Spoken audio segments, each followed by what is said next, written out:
On this episode of the 80/20 Drummer. I think we've probably done enough today. What if you had to sub for Marcus Gilmore? This week, I take on Gilad Hexelman's tune, The Bucket Kicker. But as I learned in dramatic fashion, a take is not in the can until you listen to it. I've given myself just 5 days to learn this tune. But have I bitten off too much? Alright guys, time for real talk. Stay tuned.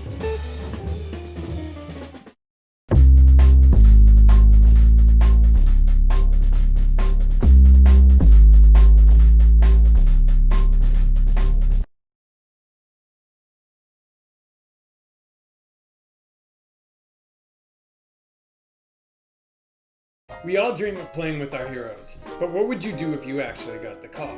Every week, I take on a different drum challenge. Sometimes it's learning a tune, sometimes it's preparing for an audition, sometimes it's playing with a real musician. Why do I do it? I'm all over the internet, claiming that applying the latest science of accelerated learning can help you become better at the drums faster. So naturally, I want to prove it. But it's also part of the learning process for me. I've never become better at the drums so quickly as when I have a challenge that I need to complete on the internet in just a week.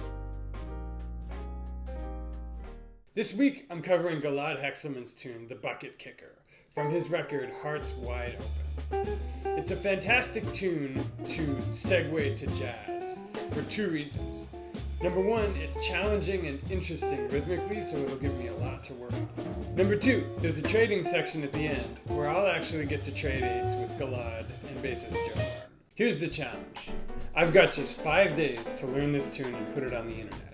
And I need to do it as a complete take. I can't use any studio tricks like cutting and pasting things together or anything else that might compensate for bad feel errors or a bad job learning the tune. It needs to be a live take. So it's day one. I'm going to practice the bucket kicker today. Just driving and trying to film at the same time. That's not dangerous, right? On day one, I've set aside an entire day to focus only on playing the feel. My challenge for myself is I want to play the tune similarly spontaneously, but I don't want to just copy what Marcus is doing. That's why I'm going to spend some time deep diving into the feel. Earlier this year, I made a video called How to Really Play Jazz Part 1, in which I assert that one of the key factors in learning to play jazz is the interplay between the feet. That's where I'll start with this tune as well.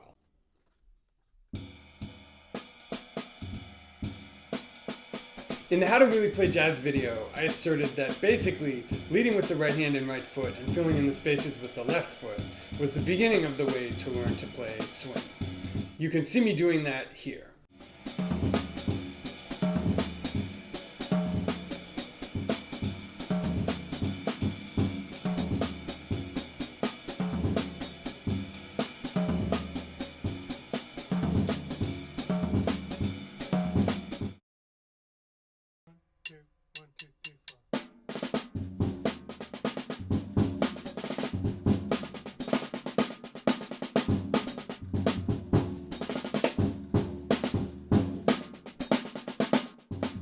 By the end of day one, I'm confident that I have a good start.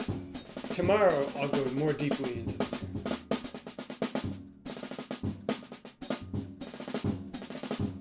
Day two of the bucket kicker. I'm capturing this furtively because I'm in my car and people are walking by. What am I doing today? I am actually learning the tune. So stay tuned. On day two, it was time to focus deeply on learning the tune. Bucket Kicker is an AABA tune with an extra 2 beats at the end of the foot. The first 2 A sections are essentially variations of each other. The second A takes the first A and puts a polyrhythm underneath it with 5 beats, but it resolves in the same place. The tune has a bridge, and then during the last A section, there's an extra 2 beats added to one of the phrases. Here it is.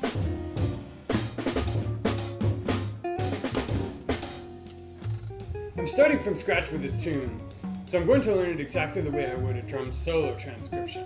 I take out the iPod and basically play along with the tune in small chunks, and then turn off the recording.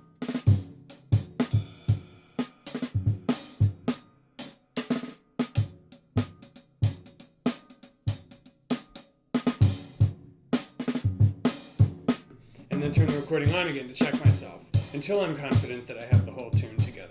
Once I've done that, I turn off the recording altogether and turn the metronome on. I'm using a pretty advanced metronome beat placement here that I like to call macro time practice. And the side effect is that once I can play the tune along with this, it gives me a lot of confidence that I've learned it pretty well.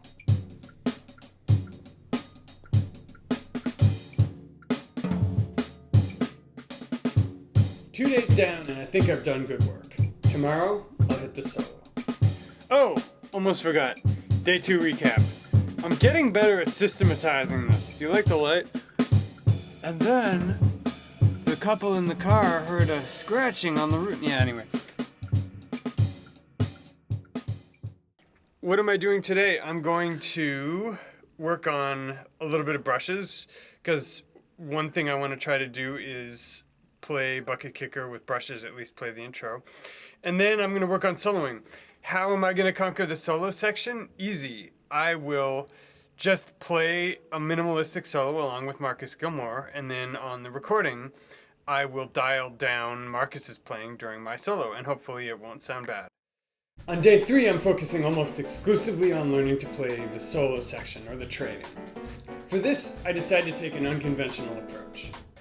I'm going to use brushes to practice solo.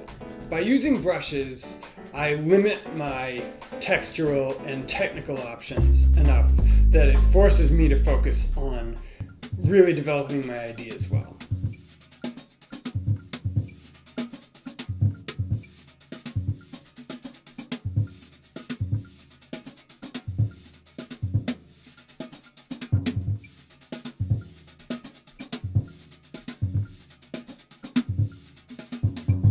Once I played with brushes for a while, I switched to sticks, and I'm just practicing this sort of stream of consciousness flow state with the solo, where ideas come to me and I execute them without hiccuping.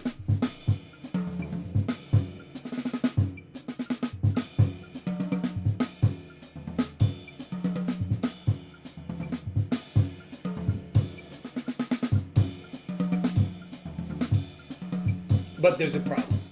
I'm having a more difficult time than I anticipated getting into that flow state. Yeah, I think we've done enough today. I think we've probably fucking done enough today. Looking back at the footage for this day, it's clear that I overreacted. Number 1, did I think this was going to be easy? I took it on because it's a challenge. Number 2, it's fine. I've sounded fine. What's more, I still have one more day to get the soloing together. Walking shot. Day 4. Gonna basically go in and do exactly the same thing I did on day 3, because I think that's the highest leverage stuff, so we'll get to it. I'm Nate, and I have an internet channel in which I claim to be able to teach people to play the drums faster using accelerated learning science. In this reality show, I'm putting my money where my mouth is by tackling a different challenge every week and giving myself only 5 days to learn it. But 3 days into the challenge of learning Gilad Hexelman's bucket kicker, I'm starting from a place where I'm rather frustrated. I think we've probably fucking done enough today. On day 4, I know I need to step my game up if I'm going to get the solo together in time. The good news is, yesterday I've already come up with a good process for learning the solo. So on day 4, I just need to repeat it. This is the 80-20 of the learning process, the 20% of the input that's going to give me the 80% of the output. So the good news is I can relax and just iterate with it.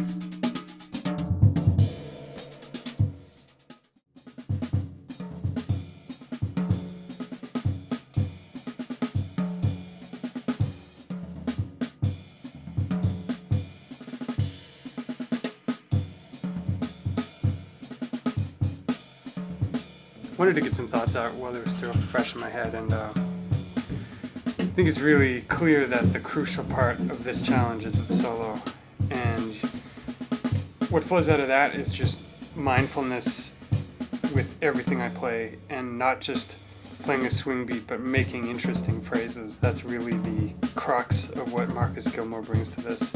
And that is kind of the node onto which I can affix my own personal thing while keeping true to Marcus's spirit. By the end of day 4, I'm exhausted.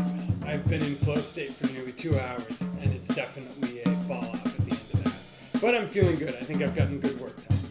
Tomorrow, I record.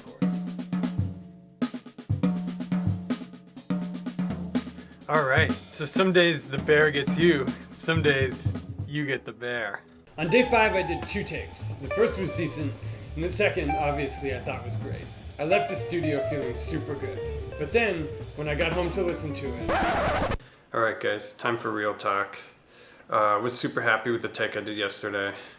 Got home last night, was editing things, and started noticing stuff that was bothering me. This is bad. I might need to do the entire thing over again. Moreover, I'll violate my 5-day pledge by a day. But I'm torn between putting something that I think is substandard on the internet and doubling down. It makes me nervous because I'm on the internet holding myself up as somebody who has a method to do excellent work, and is this really a work? I decide I'm going to sleep on it. I'll give it one more listen in the morning and decide whether it really needs to be re-recorded or whether I'm just overreacting. Just to be sure, I calendar 1 extra day in the studio.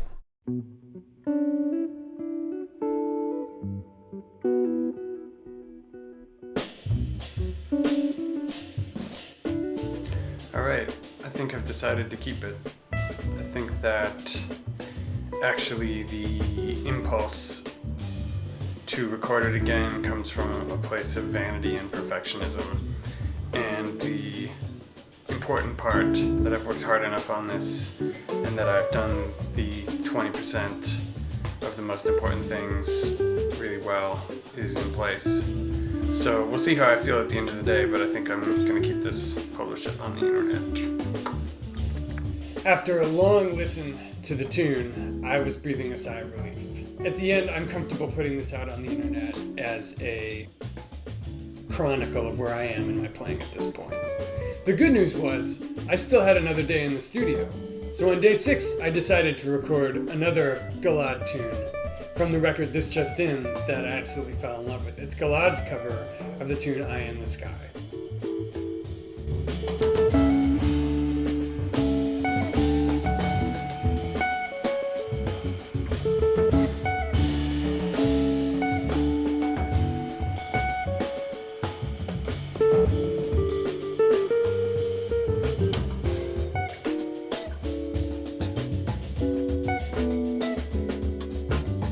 I'm including complete takes of both tunes below, if you're reading this on the blog. Anyway, I've had a lot of fun answering this challenge. It's been exhausting, but I feel good. I will see you guys again soon on another episode of the 80/20 Drummer. Until then, we out.